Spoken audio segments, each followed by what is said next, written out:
What's going on, guys? Welcome back. Today we're doing something a little different than anything I've done on the channel before, and to be completely honest with you, I'm like really excited to do this series. So to give you guys some context, I was actually just at home where I live, just outside DC, this morning and yesterday, and because I had to go home for something like leave college and stuff, and I'm back now. But when I was at home, I was looking around my room and I was like trying to think, look for stuff that I'd forgotten, and I found a bunch of my old game cartridges, like from 2011. This is the white 2 version, that 2013 that I played 2013 on. And back on these games, there are old battle videos saved that aren't public and aren't really widely known. And so I was looking through them and I decided to bring them back to college with me. And I'm really upset because my 2011 game cartridge, my white version, just isn't showing up when I put it in the system. So I don't know what's going on with that. I'm going to try and do some research and see if it can be fixed, because I'm not sure if it's just like the 3DS or the DSi, or I don't really know. But basically I've got still some of my, this is mainly my 2012 cart, and then my white 2 is my 2013 cart. Yeah, but I'm really excited for this. I think it's I don't know. I just think it's so interesting to watch these old games. This is 4 years later now. So this video, I won't waste any more of your time. This video is between me and Aaron Zhang. Obviously, Aaron, a phenomenal player, and this was Aaron and I tested a lot going into U.S. Nationals, and our teams ended up really similar. And this was a game that I thought was phenomenal, that I saved, that we played. We practiced on the equivalent of BattleSpot. I guess it was just Wi-Fi. It wasn't BattleSpot. It was just Wi-Fi. But Aaron and I practiced, and this is right before we both won nationals. And these were the teams we were both thinking about bringing. So without any further ado, we'll jump right in. I am Ray Riz. There's no reason. I just like the way that name sounds. Yeah, and Aaron and my teams ended up being identical, except that I had Chandelier, whereas he had Hitmontop. And I think his Volcarona was replaced eventually too. So obviously my 2012 winning nationals team didn't have this Togekiss, and I'm not sure. I don't believe Aaron's had Volcarona, but I could be wrong. Yeah, because I didn't have Hitmontop. So yeah, I guess Aaron must have dropped Volcarona. Probably for, I don't remember the rest of his team at this point. But yeah, so basically turn 1, Hitmontop just goes ahead and gets a fake out onto my Thundurus, flinching it and stopping the Thunder Wave. I wasn't sure about Aaron's items at this point, I remember, so I didn't know if it was Lumberry, but I decided to just, there was no point in doing anything else just in case he didn't use Fake Out. So actually my Togekiss gets burnt by the Flame Orb here, and I do a fair amount of damage with Air Slash. But Thunder Wave comes out, and I'm really hoping at this point that Volcarona is not Lumberry, that maybe it's Charty Berry, which also saw this lead combination Hitmontop and Volcarona was really big in 2012. Zach Drogkamp did really well with it. I believe he won regionals in 2012. I'm not sure what year it was. He definitely won regionals with this combination at one point, and the Germans were also big fans of this. Yeah, so basically, Heat Wave does a ton of damage. I'm burnt. I've taken a lot of damage with Heat Wave, and both my Pokemon might be in Heat Wave range at this point. Leftovers Thundurus was actually really uncommon at this point because most Thundurus were just, this is early Thundurus times, so most Thundurus were bulky Citrus Berry and didn't have leftovers, but because of my specific moveset, I chose to run leftovers. So Aaron's Garchomp comes in here, which is really nice, and I actually go Protect with my Thundurus here, partially because Protect is really not seen on Thundurus very often, but also because I predicted this Protect here, as I thought Aaron would probably go Protect and Rock Slide to try and pick up the KO onto my Thundurus to stop him from paralyzing. But he does get the Rock Slide onto my Togekiss, and honestly, this is so cool to watch. I don't know, I really miss these old metagames. And here my Togekiss goes Rest. So Rest Togekiss is going to heal itself back up and get rid of that burn, which is really nice.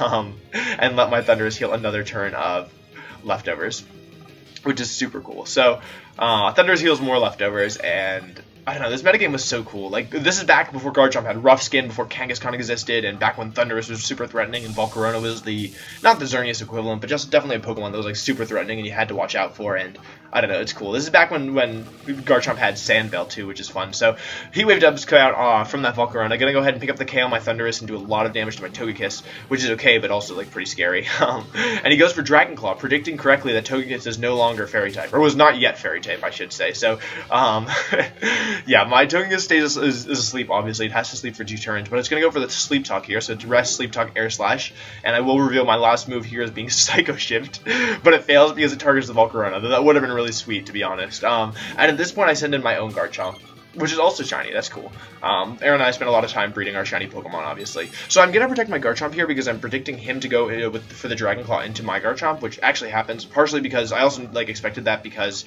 my Garchomp is slow and bulky at this point, and I expect Aaron's is max speed because most max speed Garchomp have Rock Slide. And I might have done that for some other reason as well. So I do actually go for Sleep Talk with my Togekiss, and I get the Psycho Shift again, and I put Sleep onto the Garchomp and wake up my Togekiss, which is, like, so cool, man. That's awesome. But unfortunately, Volcarona is not paralyzed and does go for the Heat Wave, and Aaron, I don't know if you knew that I didn't have sub. This could have been, like, a game. I don't remember if this was, like, game 1 or 2 or 3 of a best of 3, or if it was just our first game, or I don't really know, but it's still really cool. So, unfortunately, Togekiss does go down, so no more shenanigans there. But yeah, now Aaron's up for 3-2. Sorry, so Cresselia's in.